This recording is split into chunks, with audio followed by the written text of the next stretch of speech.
My name is Ekuru Aukot. I'm the Thirdway Alliance presidential candidate for the 2017 general election. I'm also the party leader of Thirdway Alliance Kenya, which is a fairly new political party whose main thrust is to ensure that Kenya has a credible leadership, a transformative leadership that is responsive to the challenges of the country. We feel at Thirdway Alliance that one of the biggest challenges or failures in our country since independence is actually the failure of leadership. Because leadership has failed to address some of the most fundamental issues that affect this country, including environment itself and many others. Poverty levels are very high right now. Theft of public money, which they sanitize and call corruption. We don't call it corruption in our manifesto. The plight of youth and women, issue of negative ethnicity and tribalism, and just the whole idea of protecting the constitution, implementing devolution and the rule of law, and also just the agenda, Kenya's place in the competitive global agenda. So we feel this is really the thrust of our manifesto and why I am actually running for President of the Republic of Kenya.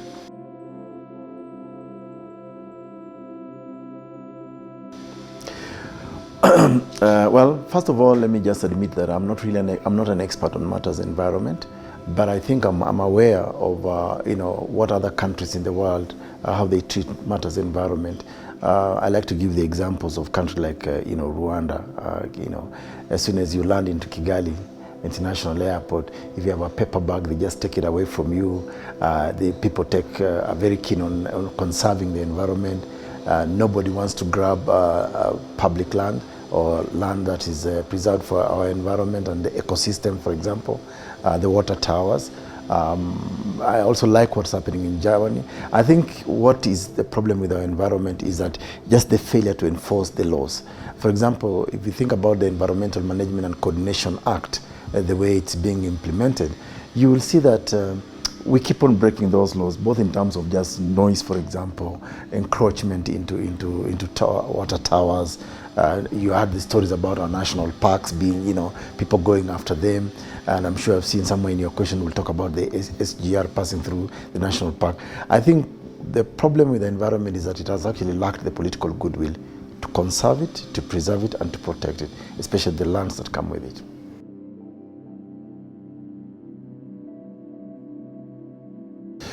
I think first and foremost for me is just a clean environment. We have a serious problem about whether we actually live within a clean environment. You walk around this city of Nairobi and anyway, you'll see dumping, littering all over. I've seen people just, on the highway driving, throwing empty, bottles of water, paper bags. I think we just have a dirty environment to begin with, and we need to begin by actually cleaning our environment, because it's related to whether it's like the way you live in your house. Do you want to live in a dirty house, or you want to live in a clean house? I think we have a dirty environment to begin with. Number two, I think, is just the failure to enforce the existing laws. You'll see in our manifesto that we talk about implementing and protecting the Constitution. Now, the Constitution at Chapter 5 talks about land and environment, and that has delineated matters land, for example, into public, private, and community. Again, that's really an aspect close to matters environment, and also requires that Parliament should legislate the right laws to ensure that this Chapter 5 is fully implemented. So I think, yes, the failure to actually implement legislations and of course uphold the Constitution affects our environment. But I think there's also the general indiscipline about us Kenyans and how we see environment. We don't see the environment as an aspect that enhances our good living. So I think there's generally a failure of education, proper education, that we must all conserve and preserve the environment.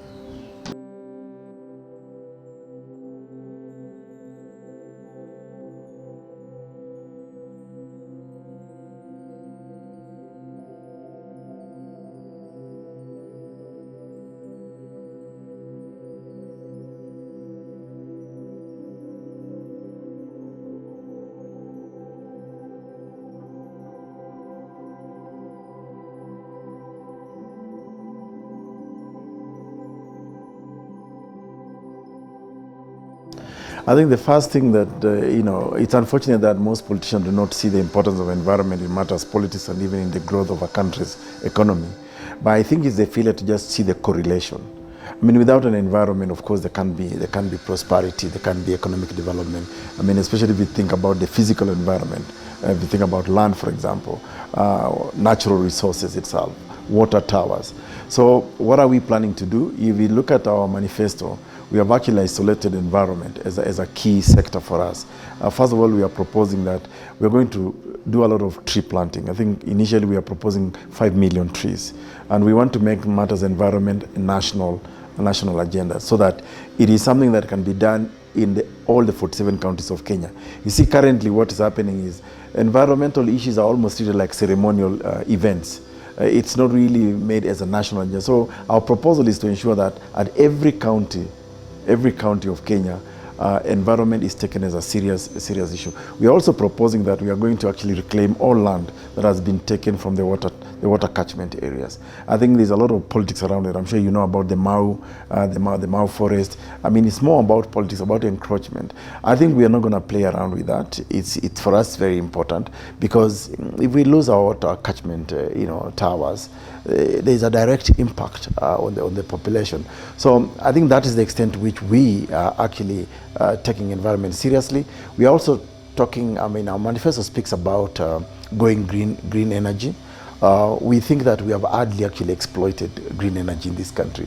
I come from the northern part of Kenya, where plenty of sunshine, but we hardly actually capitalize on solar energy, wind energy, plenty of that. So these are all focus areas in our manifesto.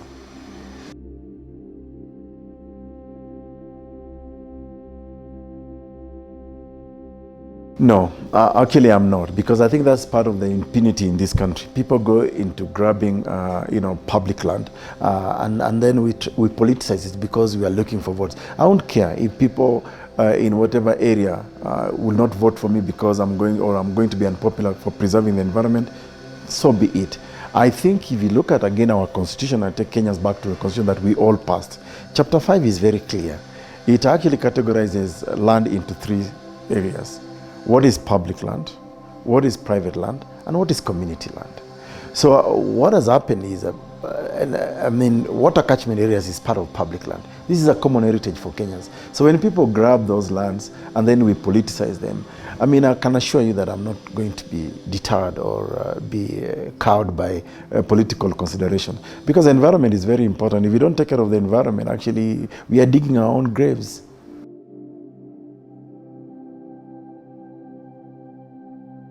Some of our plans is, like I said to you earlier, that I think there's a lack of civic education on the importance of the environment in our country. I said I'm not an expert in this matter, but I realize that when I go to my daughter's school, they actually have an environmental club in the school. I think it's important to encourage our younger generation, right from preparatory school, from primary school all the way to high school, up to universities, to actually take the environment seriously. So, for example, if we ensure that every child in this country plants a tree during their birthday, so that's already 45 million trees. Every Kenyan every day probably has a birthday, every month, every day. So these are some of the crazy plans that I think we have. If during your birthday you can actually plant a tree, I think then we'll be able to green Kenya. And I think if we do this, make it part of our civic duty, because actually it should be a civic duty. Again, Article 3 talks about the responsibility of every Kenyan to protect, uphold, and respect the Constitution. So one of those aspects that we'll need to remind Kenyans is to respect and protect Chapter 5, which talks about land and environment. And this ought to be a responsibility of each and every Kenyan.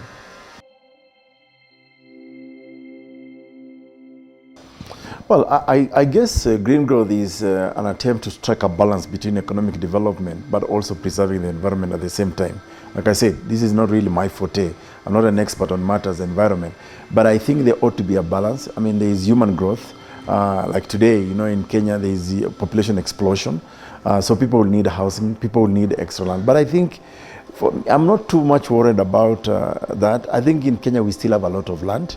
We still have plenty of spaces. If you think about the 47 counties of Kenya, all we need to do is just have proper plans master plans for every country, both in terms of, how do we handle population explosion vis-a-vis the need.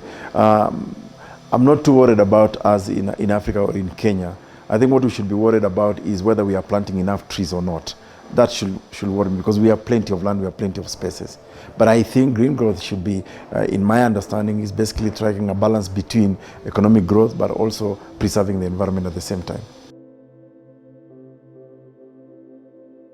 It is. Like I said, in our context, I think it is. We are not like, I visited New York once, and I realized that, man, everything is just mortar and brick in that city. That's why you can see for them trying to preserve whatever green that is there.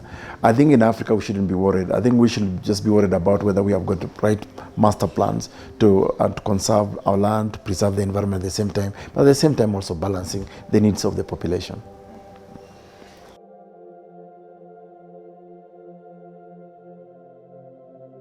Well, we need to start from our manifesto. One of the pillars in our manifesto is youth and women taking over government. I think if you are going to make decisions around, about the country, about matters environment, then the youth of this country must embrace leadership. They should not allow themselves to be used to just propagate other people into leadership. They must know, the youth of this country must know that there is a correlation between their longevity in life in this country and the preservation of the environment. If we allow the destruction of the environment, then we are also destroying their lives and their future. That's the extent to which, I think, for me, the youth must see matters environment. And therefore, they have to embrace the need to preserve and conserve the environment, because it's the preservation of their own future. The current leadership actually does not focus more on the matters environment. They also don't focus on the youth. So I think it's up to the youth to see that this is about us. It's about our future. It's about our sustainability as a generation. And the environment is very much integral in that. So I will urge the youth, first and foremost, claim your rightful space in leadership. And of course, that's why we at Thirdway Alliance Kenya are actually involving the youth. We're actually challenging them. Don't sit by the fence and complain about bad leadership, because it is that bad leadership that does not care about the environment, which directly affects your future or even the opportunities that come with with your own growth.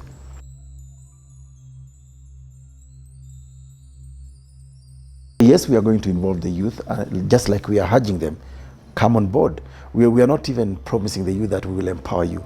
We are telling the youth, empower yourself, because there's no point of claiming that you are the majority. 70% of the population of this country is youth, and yet decisions are being made that actually impact on whether you are alive tomorrow or not. So we are telling the youth, we are not promising you. We want you to be part of the empowerment. Join the movement of Thirdway Alliance Kenya, and we can take some of these issues on the table of decision making.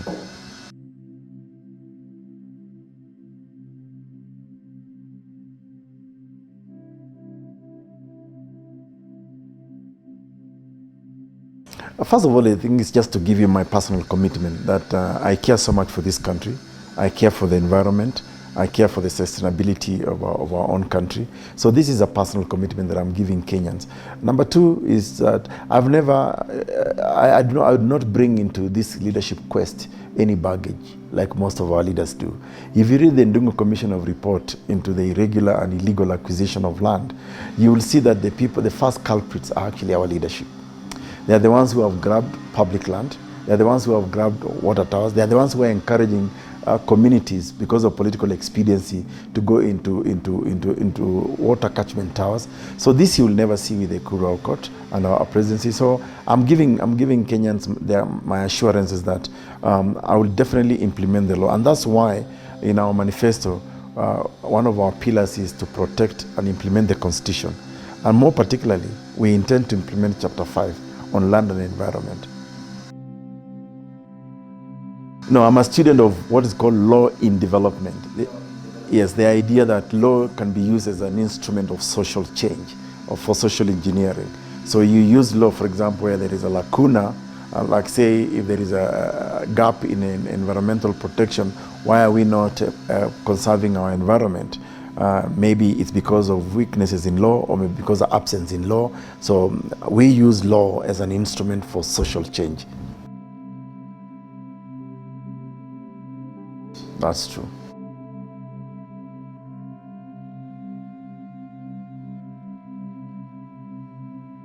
I think if you look at chapter both 5 and 4 and 5 of the Kenya Constitution, I mean, Sustainable Development Goals is about the things that concern everyday health, environment, education, and all those things. It's actually almost transiting from the MDGs, the Millennium Development Goals, to now SDGs, the 21 points in SDGs. I think the Constitution of Kenya provides an avenue via which actually SDGs can be achieved. All you need to do is you need a leadership that can actually plan around SDGs, allocate the right budgets for the SDG goal, for SDGs, and basically plan around it. Do leadership. I mean, we are talking to an expert called Hans Herren, who has developed a tool called ISDG. Basically, is a tool that will help leadership plan around the SDG goals. For example, looking at what is the biggest need, for example, for our country. Right now, I think our biggest concern is actually economy and health. Of course, and environmental matters as well. So just apportioning the right resources to economy, to health, and of course to preservation of the environment requires a certain planning tool. So this is something that we are keen on. Like I said, we are looking to working with experts in the field, so that our plans actually serve the people of Kenya better.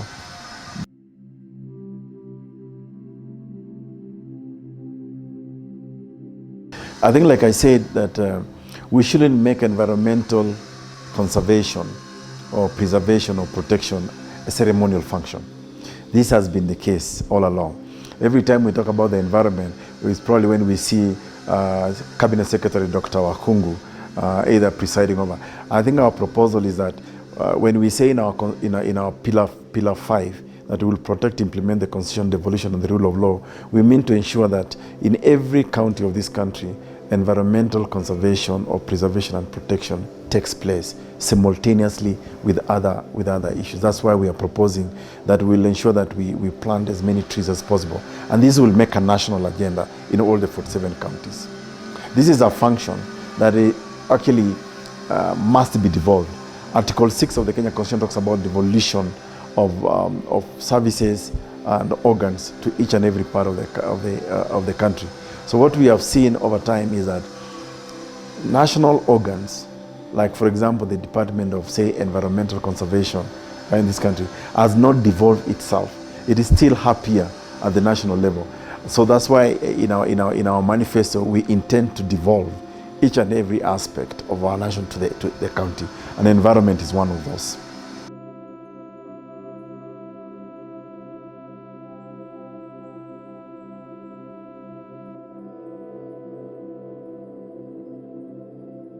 Yeah, so if you look at our manifesto again, we actually start by saying that we want to make sure that each and every household in Kenya has clean water. Again, this is pursuant to Article 43 of the Kenya Constitution. So we have proposed to actually dig boreholes, dams, build dams, and water pans. And then what we are going to do is we are going to connect those water sources into industrial land parks, which we will have negotiated with the counties, each and every county of Kenya. And then we'll ensure that those industrial land parks could pursue irrigation, food production. So we are going to pursue drip irrigation in almost all the counties of Kenya, because we believe that Kenya can actually be food sufficient, food secure, if we utilize our lands properly. But it must start with the question of water. In fact, you'll find one of the radical proposals in our manifesto is that we'll not allow any waters to drain into the Indian Ocean. We will divert all those water for purposes of ensuring there is food production and greening our environment. So yes, the Constitution actually gives that opportunity, and that's precisely our plan. You know, Kenya has, like I said earlier, we have plenty of land. Land, for example, in places like Turkana or northern Kenya is actually arable, and the water table is so high. So we've not just had a deliberate leadership that say, how do we harvest water? We have relied on rainwater. We are going to do water harvesting. It's a policy. It's going to be a directive. If there is no law to that effect, we'll actually pass a law to ensure that we harvest water, and so that we don't rely on rainwater for food production. That is the extent to which we are going to go. Well, and so that places like Turkana will really be the food basket of this country. I mean, we ask ourselves very difficult questions. Why is it that countries like Egypt, that are barely deserts, Israel, do not have food insecurity? We've looked at the security, what security means in most countries of the world, both the developed, middle income economies, the Chinese, the tiger economies of, Southeast Asia, and the common thing in all those countries, when you talk about security, there is food security. Today, in Europe or North America or Asia, it doesn't matter whether the economy collapses or not. You will never hear people say that they lack food. So the first really thing that we must ensure that, even for a peaceful nation, food security is absolutely key. And that's because we have not really used our environment, again, very critically. We've not optimally exploited the opportunity that comes with the land. We are very lucky as a continent, as a country, to have land, huge land masses. Why should the people of Wajir, for example, not have enough food when the Ewaso Nyiro River actually drains into a swamp area in Wajir? It's bad policies, it's bad leadership.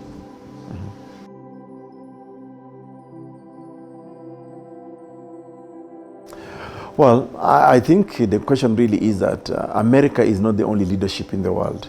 I'm sure if you followed very closely the Paris Climate Agreement, India is already stepping in to take up leadership together with China, and has shown me many countries. So America withdrawing doesn't really mean that there's going to be a vacuum or a lacuna in leadership. I think African countries, together with the Asian countries, India and China, can step in.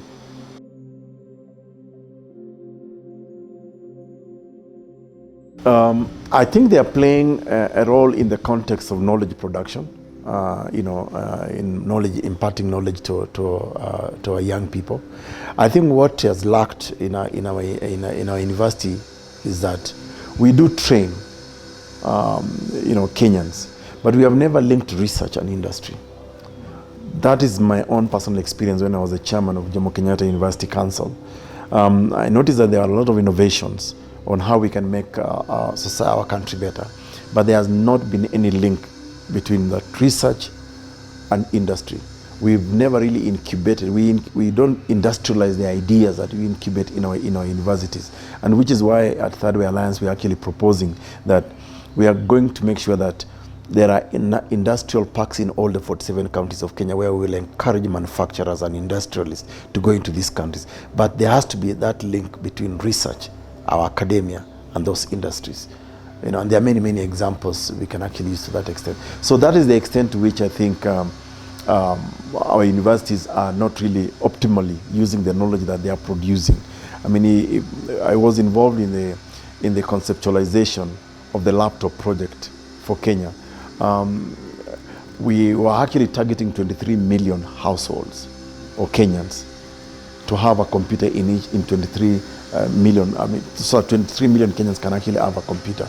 And the idea for us was, why can't we make a university like Jomo Kenyatta University the MIT of Africa, the MIT of Kenya?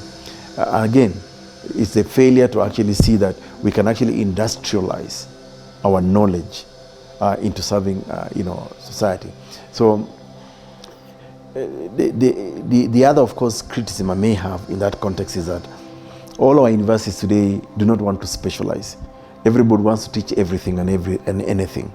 I think there ought to be we need to make a decision where we really must try to ask universities to specialize in areas and then industrialize, those aspects, so that Kenya can be known for, universities can be known for certain things. This is how universities in the world have actually developed.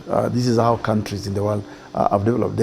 You try to create expertise in those particular universities, but industrialize it.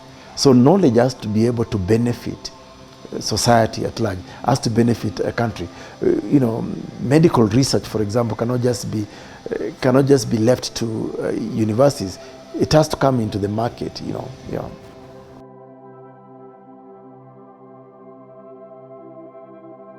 First of all, if I had the opportunity, I'll stop coal mining in Lamu, and I'll also stop coal mining in Kitui, in Mui region in Kitui. The reason I'll do that is because the technology that they're using today is actually very harmful to the environment. In fact, nobody even uses it. This is an obsolete technology. I'm sure you've probably done your research in that. Nobody's using that kind of technology they're using today. The technology they're using is actually emitting more harmful gas into the air, and therefore that's what harms the population and the environment.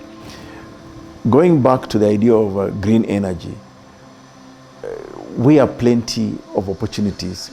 Lamu, where this project is supposed to be done. We could actually go solar in Lamu.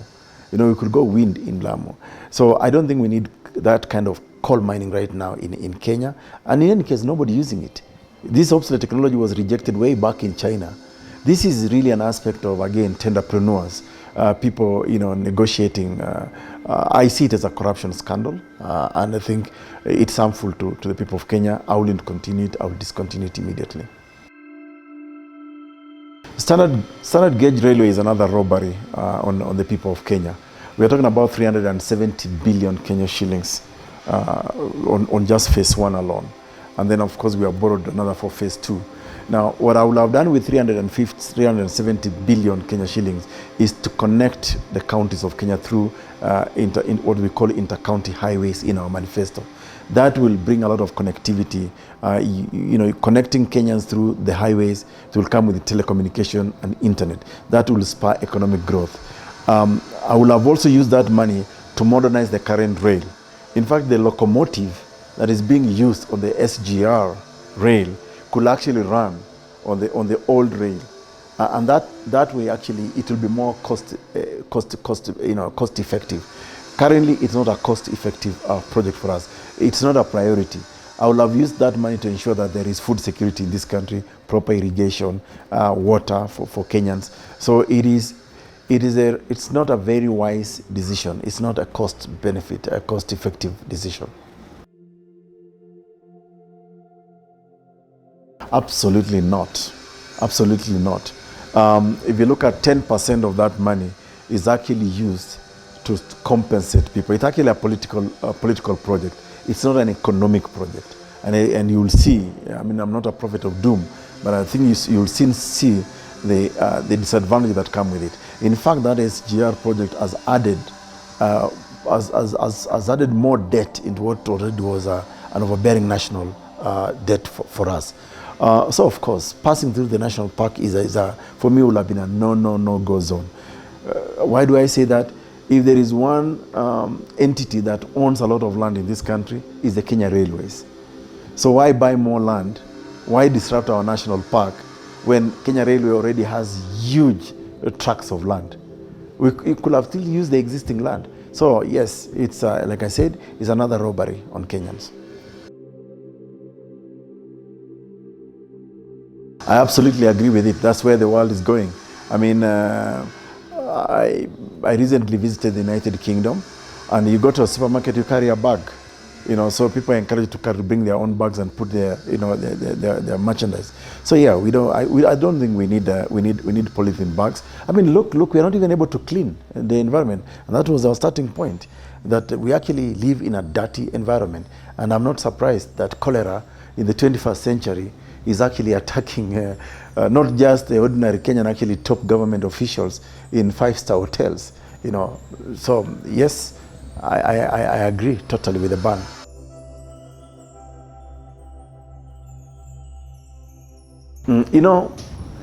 To be honest with you, it's not rocket science to clean. It's not rocket science to clean the city. Incinerators are not expensive. Solid waste management is not an alien science. It is happening everywhere in the world. It's actually just the failure of a deliberate leadership, deliberate environmental policy enforcement. That's why you'll see in our manifesto that we have the best policies. They may be weak in certain instances, but just need strengthening. It's about cleaning the environment. And I keep on inviting Kenyans to visit Rwanda, Kigali. And maybe if you guys haven't been, you should visit Kigali and even film the streets of Kigali and see. So it's about really enforcing a policy. It's about enforcing laws. It's about cleaning. I mean, incinerators are not expensive. We can afford to buy them and even station them in every corner of Kenya. That's the whole aspect of renewable energy. Collecting this dirt, renewing it, and reusing it, it's not rocket science. It's been done for donkey years in many countries. So yes, we can do it. It's about leadership.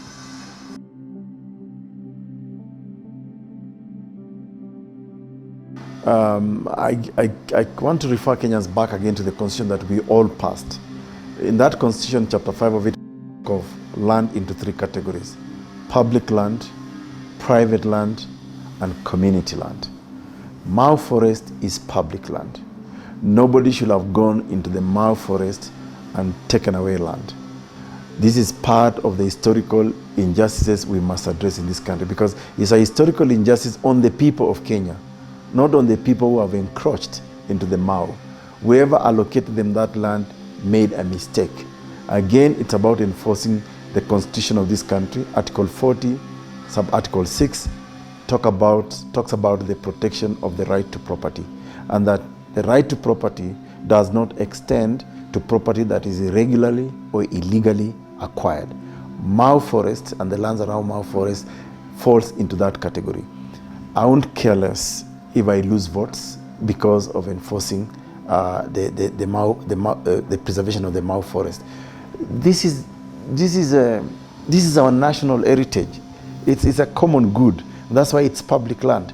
So nobody should go into the Mau and claim it and play political expediency because of it. So yeah, if you like, I agree with the Honorable Raila Amolo Odinga, and he wasn't wrong. He was right. It was actually a loss for Kenyans when they allow political expediency to play into their hands.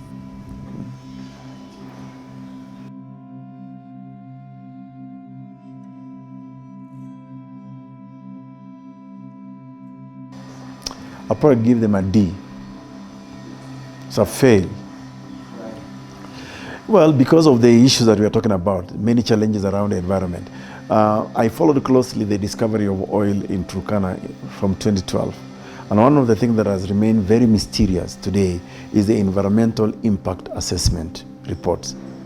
So if a government is going into a big venture like oil production, exploration, the first thing you need to do, especially in such a nomadic and arid area, number one, that's community land. Government has remained numb in articulating the impact on community land, which is protected under the Constitution. Number two, it has not made it clear or public the environmental impact assessment reports on pastoralism itself, on livelihoods, on the right of the communities. So it's really overlooking it. Where there has been exploration of oil, we are yet to see environmental rehabilitation is required under the Environmental Management and Coordination Act. We have also not seen compensation, because fine, oil, we all need oil, the world needs oil, but you cannot just come into my house, leave me by the living room and start digging oil in my bedroom, and then you don't want to address the question of reparation and compensation. So that is the extent to which, for me, I think this government has miserably failed on matters environment. Well, my parting shot is this, that the subject we've discussed about environment has suffered also because of bad leadership in our country. For the last 54 years, Kenya has had a terrible leadership, a leadership that does not care about the environment, a leadership that has encouraged actually land grabbing, including water towers like the Mau. They want to grab the Nairobi National Park, the excuse of an SGR. They want to do a 5-star hotel. So I think my advice to Kenyans is this: as we go into this election in August the 8th, choose the right leaders, the leaders with the best plans for this country. And lastly, I will urge Kenyans that elections come and go. We must hold a peaceful election, because Kenya is still our country, I do not know of any other country in the world better actually than Kenya. So we must keep peace during this election period and after election period.